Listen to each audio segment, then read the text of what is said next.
कविता के सुधी पाठकों को सादर नमस्कार। काव्य प्रेमियों के सामने मैं हाशिए की आवाज़ उठाने वाले आदिवासियों को लेकर के लिखने वाली कवि कवयित्रियों में से अ, विश्व में चर्चित सिंहथल की ये कविता प्रमुख के नाम पत्र। सिंहथल रेड इंडियंस आदिवासी से संबंधित है और सेना प्रमुख को पत्र लिख रहे हैं। तो प्रमुख के नाम पत्र नाम से ये कविता इतनी चर्चित हुई कि हिंदी में इसका अनुवाद किया गया और हमारे सामने आती है।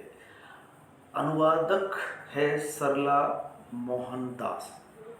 मैं इस कविता का पाठ कर रहा हूँ। आप इसे ध्यान से सुनिए। ये लंबी कविता है, ठीक वैसे ही जिस तरह से मुक्ति बोध की लंबी कविता अंधेरे में, कुछ इसी तरह का आभास ये कविता देती है। उतनी लंबी नहीं, फिर भी सामान्य कविताओं से ये कविता लंबी है और आदिवासियों का प्रतिनिधित्व समग्र रूप से करती हुई प्रतीत होती है। रेड इंडियंस आदिवासी अमेरिका में किन हालातों में रहते हैं और किस तरह के हालात उनके सामने पैदा कर दिए जाते हैं, इस कविता में निरूपित होते हैं। तो अक्षरशः मैं पाठ करूंगा। धन्यवाद। प्रमुख के नाम पत्र। गोरे राज्य के प्रमुख ने कहलवाया है।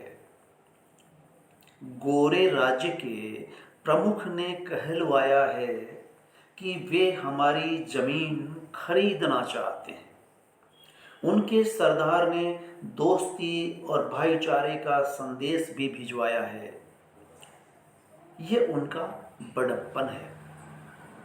हम जानते हैं कि उन्हें हमारी दोस्ती की जरूरत नहीं, लेकिन उनके प्रस्ताव पर हम विचार करेंगे, क्योंकि हम यह भी जानते हैं कि यदि जमीन नहीं बेची तो तोपों सहित आ सकते हैं ये गोरे लोग।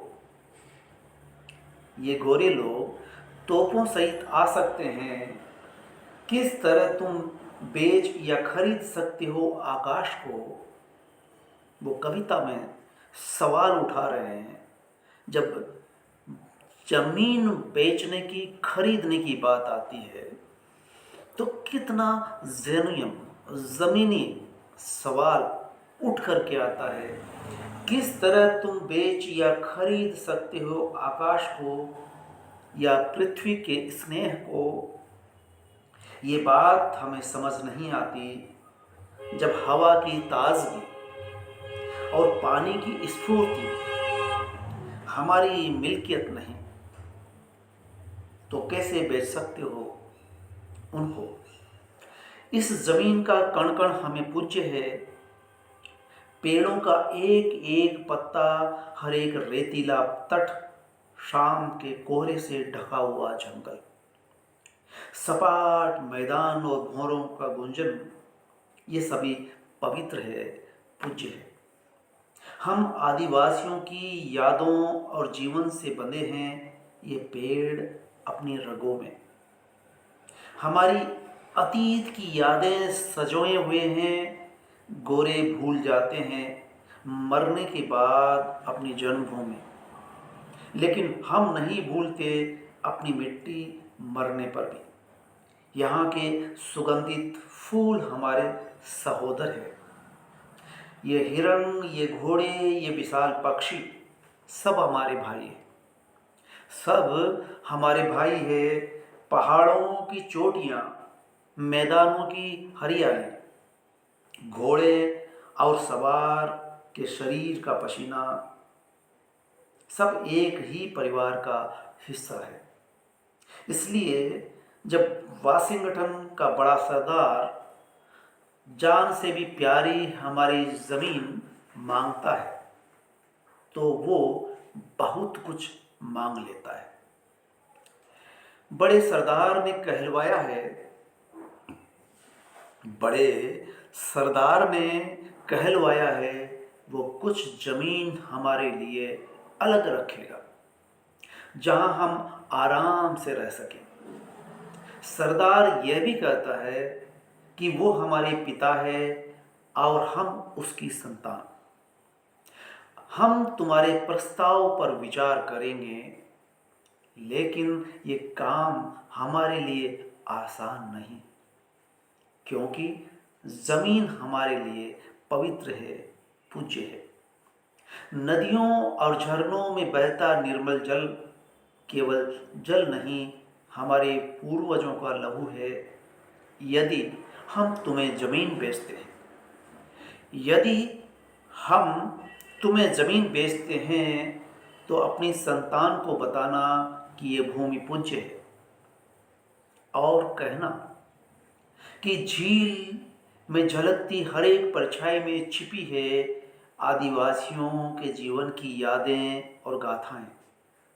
पानी के कलकल में सुनाई देती है मेरे पूर्वजों की आवाज़। नदियाँ हमारी दोस्त है, प्यास बुझाती है, इनकी लहरों पर खेलती है हमारी डोंगियाँ, और मिटाती है हमारे बच्चों की भूख और प्यास। इसलिए यदि हम तुम्हें ज़मीन बेचते हैं तो तुम उसे वही प्यार और स्नेह देना जो तुम अपने किसी परिजन को देते हो। गोरों को आगे बढ़ता देख हम आदिवासी हमेशा पीछे हटते हैं। हम आदिवासी हमेशा पीछे हटते हैं, जैसे सूर्य के उदय होते ही भाग जाता है पर्वतों से कोहरा। यहीं बिखरी है हमारे पुरखों की राख। गौर करें, यहीं बिखरी है हमारे पुरखों की आवाज़, पुरखों की राख। और ये पेड़, ये पर्वत और धरती का ये भाग पवित्र है। इन्हीं पर टिकी है हमारे पूर्वजों की समाधियाँ। हम जानते हैं कि गोरे हमारे तौर तरीकों को नहीं समझते। उनके लिए सभी ज़मीन एक जैसी है। नहीं लगाओ किसी भी ज़मीन के टुकड़े के साथ, वो अजनबी की तरह अंधेरे में आता है और ले जाता है वो सब जो उसे चाहिए। ज़मीन उसकी दोस्त नहीं, दुश्मन है। गौर करें, ज़मीन उसकी दोस्त नहीं, दुश्मन है, जिसे जीत कर वो आगे बढ़ जाता है और छोड़ जाता है पीछे पिता की समाधि। इसकी उसे कोई परवाह नहीं। अपने बच्चों से छीन लेता है धरती, इसकी भी उसे परवाह नहीं। माँ समान धरती और पिता समान आकाश। माँ समान धरती और पिता समान आकाश उसके लिए बेजान बाजारों चीज़ें हैं, जिसे वो भेड़ों या चमकते मोतियों की तरह खरीदता, लूटता और बेच देता है। एक दिन आएगा जब उसकी विशाल भूख सारी धरती निगल लेगी। सारी धरती उसकी भूख निगल लेगी और रह जाएगी सिर्फ रेगिस्तान की बालू। मैं समझ नहीं पाया, शायद हमारे जीने का ढंग तुमसे अलग है। शायद मैं समझ नहीं पाया, हमारे जीने का ढंग तुमसे अलग है। तुम्हारे शहरों के नज़ारों को देख आँखों में चुभन होती है, लेकिन शायद हम आदिवासी जंगली है, असभ्य है, जो तुम्हारी बातें नहीं समझ पाते। तुम्हारे शहरों में कोई गली शांत नहीं, कोई ऐसी जगह नहीं जहाँ सुनाई दे बसंत में कोपलों का खिलना, या किसी कीट के पंखों की सरसराहट। लेकिन मैं तो असभ्य हूँ। मैं तो असभ्य हूँ और इसलिए शायद नहीं समझता तुम्हारी बातें।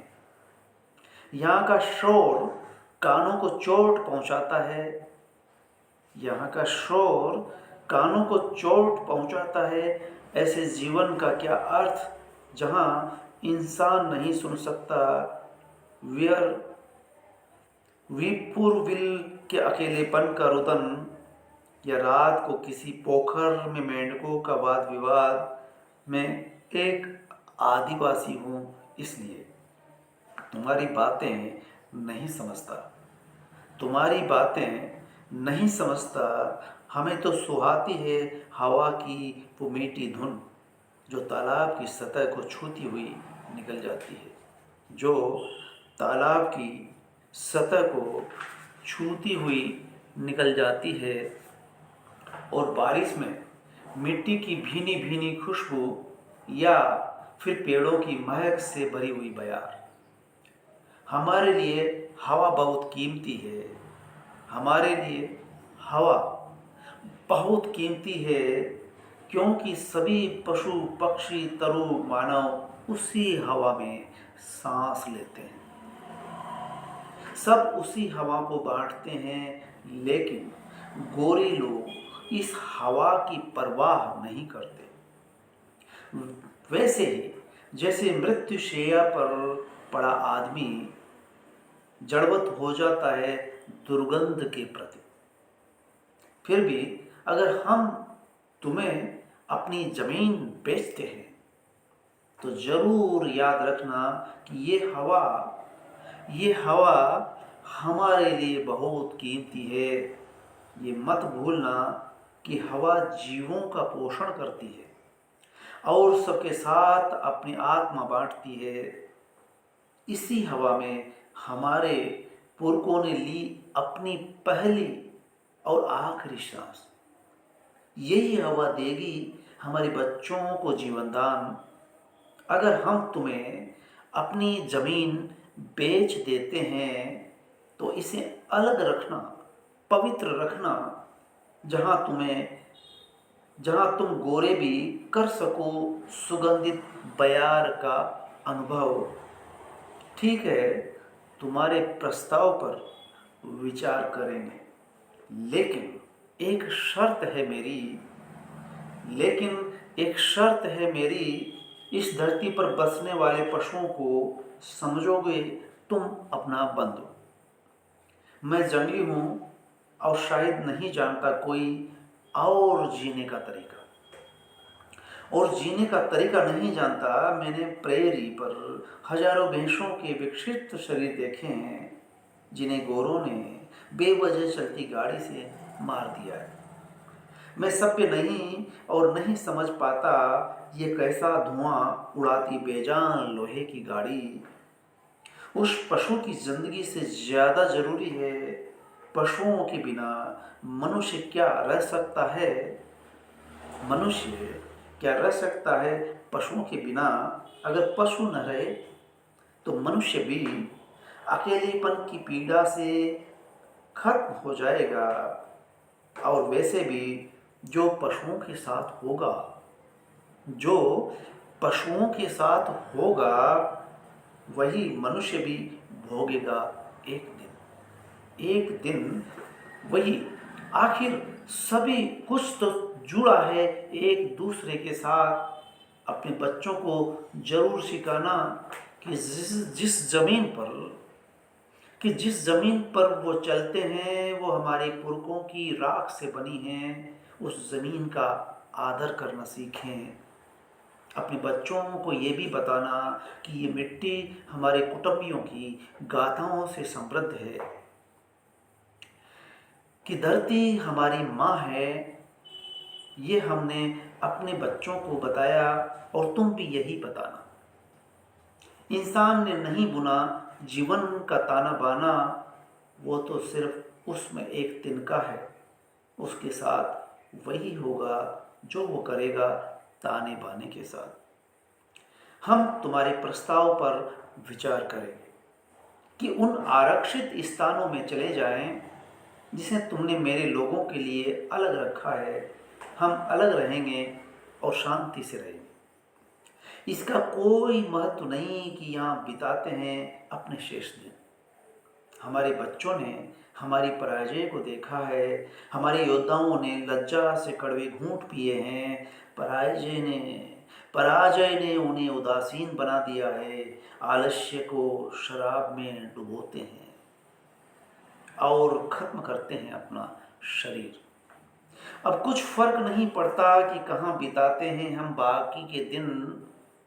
वैसे भी हम गिनती में ज़्यादा नहीं, चंद घंटे, कुछ और साल, और फिर उन महान कबीलों की कोई संतान शेष ना रहेगी जो कभी बेधड़क इस धरती पर घूमते थे और अब छोटी टुकड़ियों में भटकते हैं।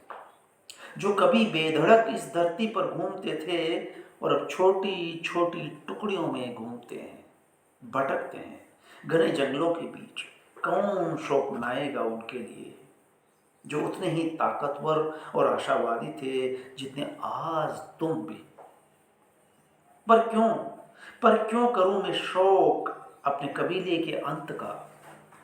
पर क्यों करूं मैं शोक कबीले के अंत का? आखिर कबीला है क्या लोगों का एक समूह। लोग आते हैं, चले जाते हैं जैसे सागर की लहरें। ये गोरे लोग भी ये गोरे लोग भी बच नहीं सकते उस साझी नियति से जो सबकी एक है। शायद इसीलिए हमारा रिश्ता बंधुओं का ही है। पर यह तो आने वाला समय ही बताएगा। एक बात हम जानते हैं, हम सबका भगवान एक है। गोरे लोग भी शायद एक दिन ये बात जान जाएंगे। क्या तुम सोचते हो कि वो सिर्फ तुम्हारी मिल्कियत है, हमारी ज़मीन की तरह जो तुम ले लोगे हमसे एक दिन? नहीं, ये मुमकिन नहीं, क्योंकि वो हम दोनों को एक नज़र से देखता है। उसके लिए धरती अमूल्य है और इस वसुंधरा को हानि पहुंचाना उसकी रचयिता का तिरस्कार होगा।